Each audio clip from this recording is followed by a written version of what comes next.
और नया भारत की बात कही गई मान्यवर, निश्चित रूप से नया भारत बना है।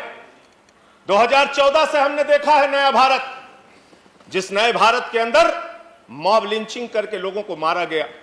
हमने देखा है वो नया भारत जिसमें 15 लाख का वादा करके इस देश के लोगों को धोखा देने का काम किया गया।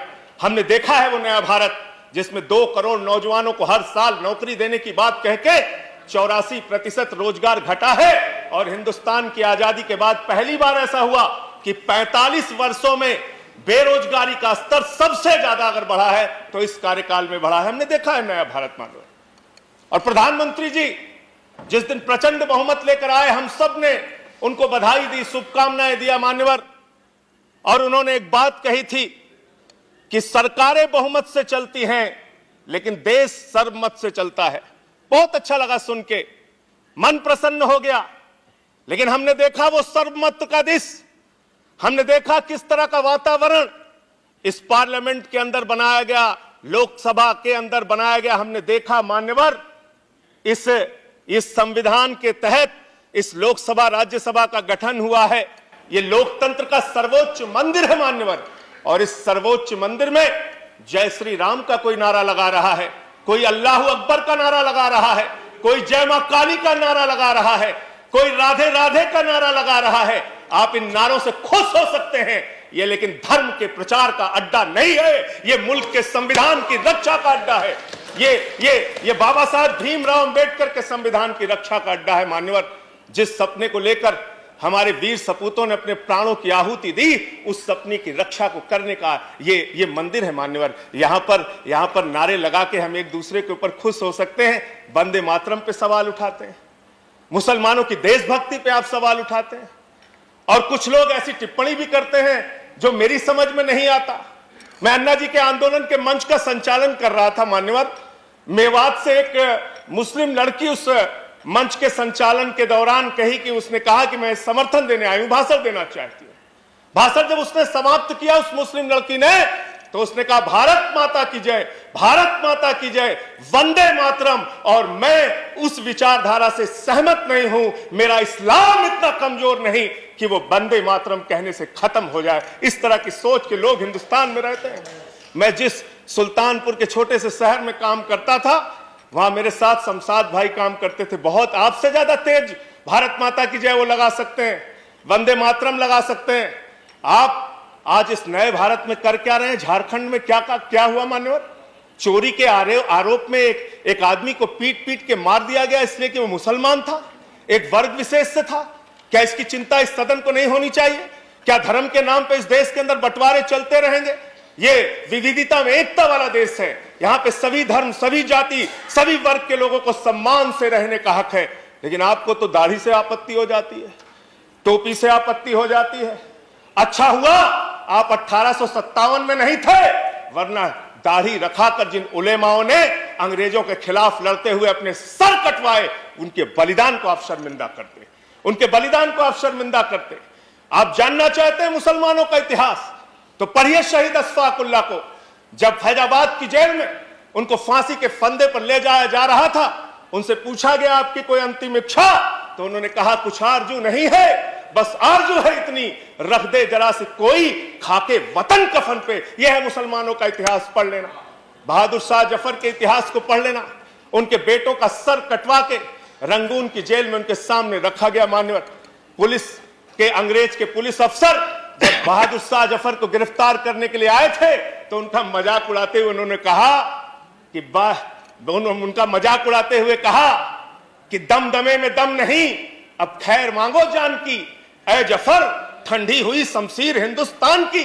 तो उस बहादुर शाह जफर ने अंग्रेज अफसर को जवाब दिया था कि गाजियों में बू रहेगी, जब तलक ईमान की तख्त लंदन तक चलेगी तेग हिंदुस्तान की। हिंदुस्तान के मुसलमानों के इतिहास को पढ़िए तो उनके प्रति आपके मन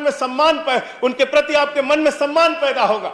और ये दाढ़ी और टोपी से और वंदे मातरम लगाने से और अल्लाह अकबर कहने से किसी का धर्म अगर कमजोर हो जाता है तो माफ कीजिएगा, आपका धर्म, आपके धर्म की व्याख्या बहुत कमजोर है। हिंदू धर्म जिसको हम मानते हैं, वो हिंदू धर्म तो कहता है वसुधैव कुटुंबकम, पूरा विश्व हमारा परिवार है। और हम आप भारत माता की जय लगाते हैं। आप भी जोर से लगाते हैं भारत माता की जय, हम भी जोर से लगाते हैं भारत माता की जय। लेकिन मुझे बताइए, दुनिया में कौन सी ऐसी मां है जो अपने बच्चों में भेद करती है? दलित बच्चे को अलग निगाह से देखेगी, मुसलमान बच्चे को अलग निगाह से देखेगी, पिछड़े बच्चे को अलग निगाह से देखेगी, सिख बच्चे को अलग निगाह से देखेगी। अरे मां तो वो मां होती है जो अपने कमजोर बच्चों का ज्यादा ख्याल रखती है। भारत माता की जय लगाना है तो दिल से लगाइए। पूरे हिंदुस्तान में रहने वाले 130 करोड़ हिंदुस्तानियों का साथ दीजिए, तब इस देश का विकास होगा। चमन में एक तलाते रंग बू से बात बनती है, चमन में एक तलाते रंग बू से बात बनती है। हम ही हम हैं तो क्या हम हैं, तुम ही तुम हो तो क्या तुम हो। इस बदलिए, इस धारणा को बदलिए, इस विचारधारा को बदलिए। आपने संघीय ढांचे का उल्लेख किया माननीय, देश के संघीय ढांचे को आप कैसे मजबूत कर रहे हैं, ये हमने दिल्ली में बहुत अनुभव किया है। आपने एक ऐसी सरकार को 4.5 साल तक चलने नहीं दिया जिसके इतिहास को अगर आप समझेंगे तो जरूर थोड़ी शर्मिंदगी आपको होगी। एक ऐसी सरकार जिसने बिजली का दाम आधा किया, जिसने 20,000 लीटर पानी मुफ्त करने का काम किया, जिसने मोहल्ला क्लिनिक का मॉडल बनाया जिसकी चर्चा अमेरिका में हो रही है, फ्रांस में हो रही है, जर्मनी में हो रही। एक ऐसी सरकार जिसने सरकारी स्कूलों का कायाकल्प किया। एक ऐसी सरकार जिसने अपने बजट का 26% मान्यवर शिक्षा के ऊपर खर्च किया। एक ऐसी सरकार जिस सरकार ने 20% अपने बजट का हेल्थ के ऊपर खर्च किया। ऐसी अरविंद केजरीवाल की सरकार के खिलाफ आप रोज सीबीआई छोड़ देते हैं, रोज ईडी छोड़ देते हैं, 25-25 विधायकों को उठा के गिरफ्तार करके जेल में डालते हैं। आपके इस राष्ट्रपति के भाषण में कहा गया, मैं नहीं कह रहा, आप कह रहे हैं, आपके प्रधानमंत्री जी के वक्तव्य हैं, हम पब्लिक ट्रांसपोर्ट को देश में बढ़ावा देना चाहते हैं। वाह भाई, आप पब्लिक ट्रांसपोर्ट को बढ़ावा देना चाहते हैं, लेकिन दिल्ली में महिलाओं के लिए फ्री मेट्रो अगर अरविंद केजरीवाल जी करना चाहते हैं तो आप उसमें अड़ंगा डालते, कहते हैं 8 महीने तक हमको कुछ कर नहीं सकते। अरे फ्री मेट्रो से ट्रैफिक कम होगा, प्रदूषण कम होगा। जो मेट्रो घाटे में चल रही है उसको हम अपने पास से मुनाफे के बजट से पैसा देंगे, आपका लाभ होगा। इसलिए साथियों, इसलिए मान्यवर, मैं कहना चाहता हूं, जेट एयरवेज, जेट बेरोजगारी की बात अगर हम करें, जेट एयरवेज के हजारों एम्प्लॉय आपकी नीतियों के कारण बेरोजगारी की कगार पे पहुंच गए और अब तक 4 कर्मचारी उनके आत्महत्या कर चुके हैं। शिक्षा मित्र लाखों की संख्या में है, उत्तर प्रदेश में आंदोलन कर रहे हैं। प्रेरक शिक्षक लाखों की संख्या में है, पूरे देश के अंदर आंदोलन कर रहे हैं। मान्यवर, सबको 10-10, 12-12 मिनट दिया। आपका भी पूरा हो रहा है 10। साथियों, आपका 10 पूरा हो रहा है। मैं कहना चाहता हूं, किसानों के जमीन के अधिग्रहण का सवाल आया, यहां पे सदन में माननीय मंत्री जी ने बताया हम सबको मुआवजा दे रहे हैं। जौनपुर के क्षेत्र में, बुंदेलखंड के क्षेत्र में बहुत सारे लोगों को आज तक मुआवजा, किसानों की जमीन को ले लिया गया, मुआवजा नहीं दिया गया। बेरोजगारी के कारण नौजवान आत्महत्या कर रहा है। आप बड़े बड़े सीमा की सुरक्षा की दावे करते हैं, जवानों की सबसे ज्यादा शहादत आपकी सरकार के दौरान हुआ। किसान खेतों में मर रहा है, जवान सीमा पे मर रहा है, और आप यहां पर बड़े बड़े वादे, बड़ी बड़ी बातें कर रहे हैं। इसलिए मैं कहना चाहता हूं, आप इस देश के लोगों का ख्याल रखिए। देश को आगे लेकर अगर आप जाना चाहते हैं तो बड़े मन से आगे बढ़िए, बड़े मन से इस देश की व्यवस्था को आगे चलाने का काम कीजिए। आयुष्मान भारत की मान्यवर चर्चा हुई, वही करके खत्म करूंगा।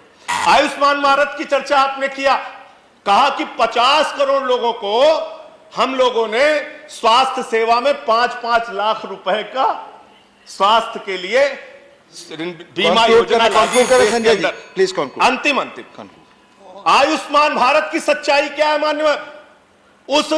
उस योजना में आपने इतनी शर्तें लागू कर दी कि अगर आपके घर में मोटरसाइकिल है तो आयुष्मान योजना का लाभ नहीं मिलेगा। अगर आप ठंडा पानी पीते हैं, फ्रिज आपके घर में है, तो आयुष्मान योजना का लाभ नहीं मिलेगा। 50,000 रुपए का अगर आपके पास किसान क्रेडिट कार्ड है तो आयुष्मान योजना का लाभ। मैं दूसरे वक्ता को आमंत्रित कर रहा हूं। की आमदनी, 10,000 की आमदनी अगर आपकी है तो आपको आयुष्मान योजना का लाभ नहीं मिलेगा। अरे दिल्ली में तो केजरीवाल जी की सरकार ने 14,000 रुपए न्यूनतम मजदूरी कर दी है। आप मजदूरों को भी आयुष्मान योजना में कवर नहीं करते। मिस्टर केजे अल्फांजो ऐसी चिट्ठी लिखते हैं, ऐसी भावना से लिखते हैं।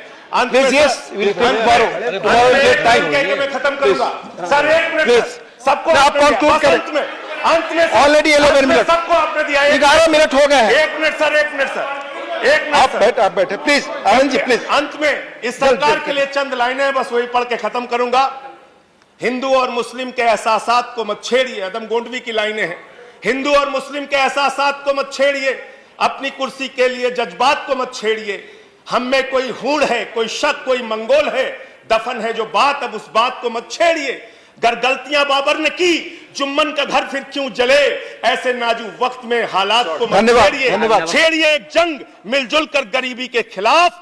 दोस्तों मेरे मजहबी नगमात को मत छेड़िए। इन्हीं पंक्तियों के साथ सबका साथ सबका विकास आप करिए। डॉक्टर ऐसी किरोड़ी लाल मीणा, के साथ डॉक्टर अपनी बात को किरोड़ी लाल खत्म मीणा। करूंगा और राष्ट्रपति जी किरोड़ी के लाल मीणा जी शासन का मैं प्लीज समर्थन स्पीक। करता अब हूं। आपकी बात रिकॉर्ड पे जाएगी प्लीज।